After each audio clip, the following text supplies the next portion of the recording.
So today I want to show you a few different tips that are my favorites to go with any tape measure. So this one is my favorite because it has this self-lock function. So how this works is that I can extend it to any length and it stays there. No matter how far I push it out, it's always that same amount until I push this button. So we'll have your full number measurement on them. Not all of them have the same measurements on the back side, but that to me would be one of the number one things to look for, is I want to see that there's numbers on both sides, so I'm not limited to how I need to use this tape measure and still be able to read whatever my measurement is. Some of these have a bonus feature of actually having the smaller measurements labeled. This one kind of gets half a point. It does have those smaller measurements, but it's not really lined up across both sides. This one has what they call as a dual lock.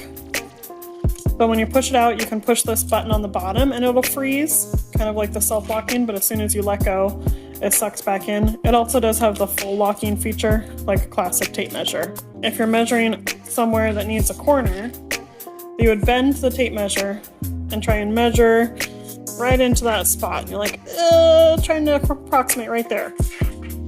Most tape measures, all except one of these, has a little spot on it that shows you how long the tape measure itself is. That one's really hard to read on there.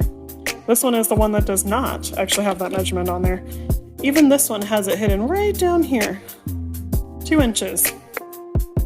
This one, 3 inches.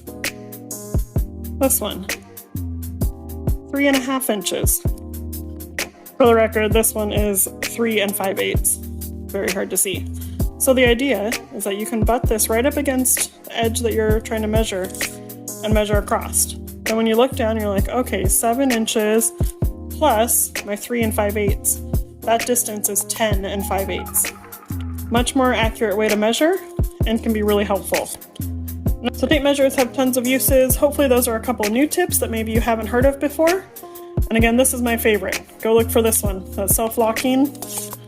Man, that is my favorite feature out of all of them.